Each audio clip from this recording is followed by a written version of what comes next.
સુરતના ઘાટલોડિયામાં દુકાનમાં આગ લાગવાની ઘટના બની છે। પ્રભાત ચોક વિસ્તારમાં દુકાનમાં આગ લાગી।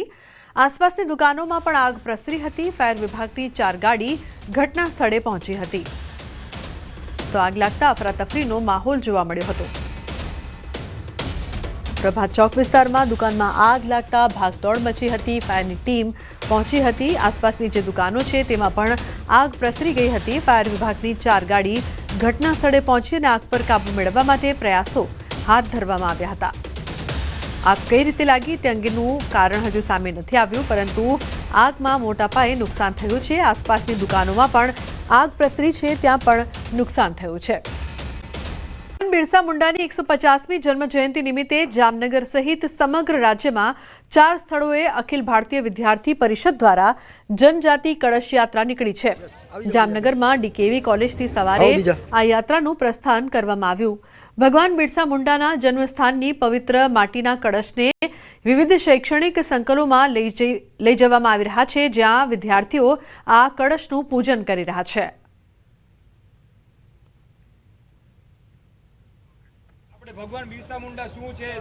આજે ભગવાન બિરસા મુંડાજીની 150મી જન્મ જયંતિ છે। અમને તેમના વિશે કોઈ જ્ઞાન ન હતું, પણ આજે એબીવીપી દ્વારા એક રથયાત્રા અમારી કોલેજમાં આવવામાં આવી હતી। અમને તેમના વિશે જાણકારી આપવામાં આવી। પછી અમે ભગવાન બિરસા મુંડાની જન્મ સમયથી લાવેલી માટીનું પૂજન કર્યું। અખિલ ભારતીય વિદ્યાર્થી પરિષદ દ્વારા સમગ્ર ગુજરાતમાં 4 જગ્યાએથી જનજાતિ ગૌરવ કળશ યાત્રાનો શુભારંભ કરવામાં આવ્યો છે, જેમાં એક અંબાજી, એક આણંદ, એક સુરત અને એક જામનગર ખાતેથી રથના શુભારંભ કરવામાં જિલ્લામાંથી પસાર થતા વાપી શામળાજી નેશનલ હાઈવેની ચોમાસામાં પડેલા ખાડાઓના કારણે હાલત ખરાબ થઈ ગઈ છે। લાંબા સમયથી રસ્તો રિપેર ન થતા સ્થાનિકોએ વલસાડના ધરમપુર નજીક હાઈવે પર રસ્તા રોકો આંદોલન કરીને વિરોધ નોંધાવ્યો। બનાવની જાણ થતાં ધરમપુર પોલીસ ઘટના સ્થળે પહોંચી હતી, જે બાદ સંબંધિત વિભાગના અધિકારીઓએ 10 દિવસમાં હાઈવે રિપેરિંગનું કામ પૂર્ણ કરવાની ખાતરી આપતા મામલો થાળે પડ્યો। આગામી 10 દિવસમાં હાઈવે રિપેર નહીં થાય તો સ્થાનિકોએ ઉગ્ર આંદોલનની ચીમકી ઉચ્ચારી છે।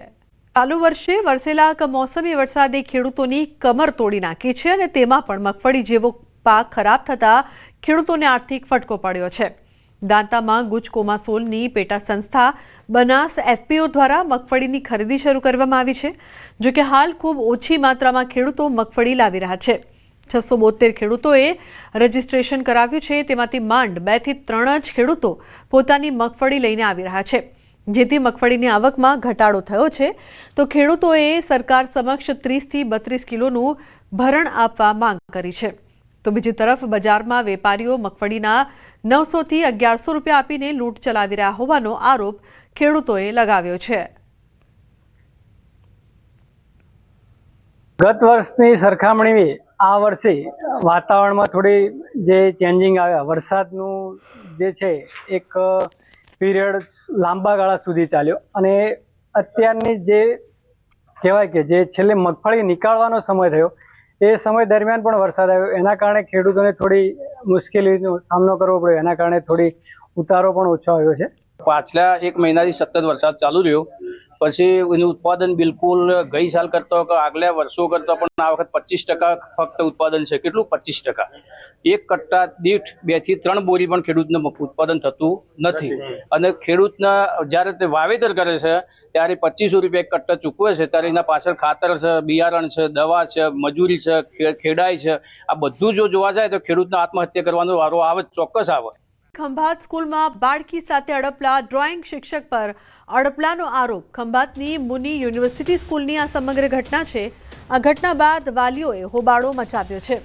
તો ખંભાત સ્કૂલમાં બાળકી સાથે અડપલા કરવામાં આવ્યા। ડ્રોઈંગ શિક્ષક પર અડપલાનો આરોપ છે, જે બાદ વાલીઓ પહોંચ્યા હતા અને શાળામાં હોબાળો મચાવવામાં આવ્યો હતો।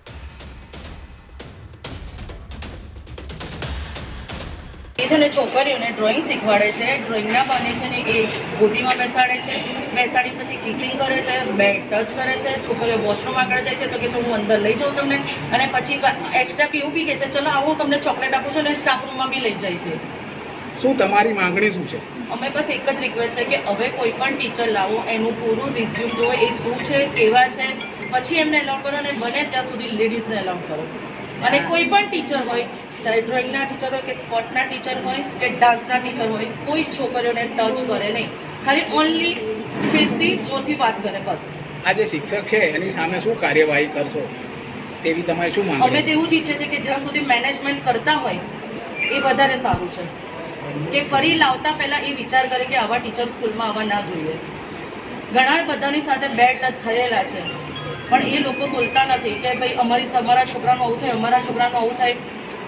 તમે બોલશો તો સ્કૂલ વધારે સારી બની જશે. જો એટલે બધાને હું એક જ રિક્વેસ્ટ કરું કે બધા બોલો તો સ્કૂલ સારી બની જશે આપણી, અને સારા ટીચરો બની જશે. હું એટલું બી કહું છું કે હું ભટ્ટ સરને બહુ જ માનું છું. એટલા સરસ ટીચર છે, એટલા રિક્વેસ્ટ, એ બહુ જ માઇન્ડ છે, બહુ જ સારા ટીચર છે. એમણે એમ કે બીજા ધોરણના છોકરાઓને, ક્લાસ 2ના છોકરાઓ છોકરીઓને એમણે એમ કે અડપલા કર્યા, તે આવી રીતે કંઈ કર્યું છે, એમણે કંઈ લેબ પર બેસાડે તો આવું કરે. એ અત્યારે નથી કર્યું, પણ અગાઉ ક્યારે કરેલું છે એવી વાત છે. ગઈકાલે કોઈ બનાવ બનેલો નથી. ગાંધીનગરમાં બાળકીની હત્યાના કેસમાં મોટો ખુલાસો થયો છે. પાડોશીએ જ બાળકીનું ગળું દબાવીને હત્યા કરી દીધી. બાળકીના પિતા સાથે જૂની અદાવતના લીધે હત્યા કરવાનું આરોપીઓએ કબૂલ્યું છે. નોંધનીય છે કે 13 નવેમ્બરે ગુમ થયેલી બાળકીનો મૃતદેહ પાડોશમાં એક કોથળામાંથી મળી આવ્યો હતો. જે મામલે પોલીસે તપાસ કરતા અને શકમંદોની પૂછપરછ કરતા મામલો સામે આવ્યો હતો. પાડોશમાં રહેતા આરોપીની કડક પૂછપરછ કરતા તેણે હત્યાની કબૂલાત કરી હતી. તેણે જણાવ્યું કે બાળકીને સાંજે ફોસલાવી ઘરે લઈ ગયો હતો, જ્યાં હાથથી ગળું દબાવીને હત્યા કર્યાનું કબૂલ્યું છે. નોંધનીય છે કે હત્યારો કોઈને શક ન જાય તે માટે પોલીસની સાથે બાળકીને શોધવામાં પણ મદદ કરતો હતો. જોકે આખરે તેની પોલ ખુલી હતી.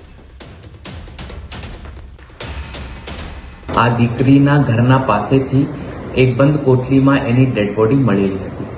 પોલીસ શકમંદ ઇસમોની પૂછપરછ દરમિયાન એક ઇસમ જેનું નામ અનિલ કુમાર વાઘરી છે, જો આ દીકરીનો પાડોશી છે અને ભંગારનો વેપાર કરે છે, એને આ દીકરીની હત્યા કરવાની કબૂલાત કરી છે.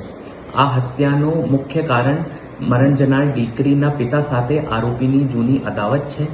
આરોપી એને લલચાવી ફોસલાવીને પોતાના ઘરમાં લઈ ગયો અને પોતાના હાથથી એનો ગળો દબાવીને એની હત્યા કરી દીધી હતી. ગીર સોમનાથથી મહત્વપૂર્ણ સમાચાર. તાલાલામાંથી મૃતદેહ મળ્યો છે. ગુંદરણ રોડ પર નાળામાંથી મૃતદેહ મળ્યો છે. અજાણ્યા યુવકનો મૃતદેહ મળતા ચકચાર મચી છે. ધજા અને બેગ સાથે પાણીમાંથી લાશ મળી છે. પોલીસે લાશની ઓળખવિધિ શરૂ કરી છે. તો મૃતદેહ મળતા ખળભળાટ. પોલીસ દ્વારા મામલે વધુ તપાસ કરવામાં આવી રહી છે.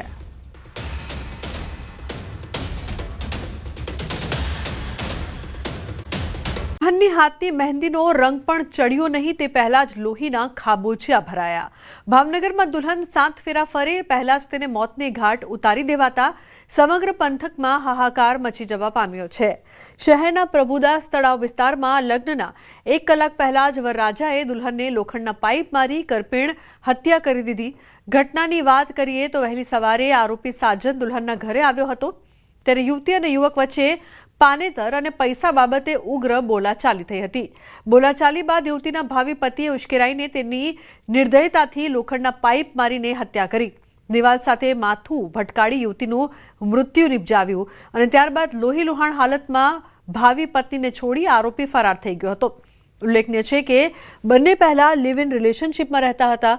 ગઈકાલે મહેંદી અને પીઠીની વિધિ પૂર્ણ કરાઈ હતી અને આજે યુવતીના લગ્ન થવાના હતા. પરંતુ દુલ્હનને ક્યાં ખબર હતી કે જે વરરાજા જાન લઈને આવવાનો છે તે જ તેની જાન લઈ લેશે. ઘટનાની જાણ થતાં પોલીસનો કાફલો સ્થળ પર દોડી આવ્યો. પોલીસે મૃતદેહને પોસ્ટમોર્ટમ માટે ખસેડ્યો. પોલીસે આરોપીની ધરપકડ કરવા તજવીજ હાથ ધરી છે. વહેલી સવારે આ સોનીબેનના ઘરે આવે છે અને તેની વચ્ચે પાનેતર અને પૈસા બાબતે બોલાચાલી થાય છે અને આ ઝઘડો ખૂબ જ મોટો થઈ જતા આ સાજણ બારૈયાએ લોખંડનો પાઇપ આ સોનીબેનને માથાના ભાગે તથા શરીરે ગંભીર ઈજાઓ પહોંચાડી, જેનાથી આ સોનીબેન રાઠોડનું ત્યાં મૃત્યુ થઈ ગયેલું છે.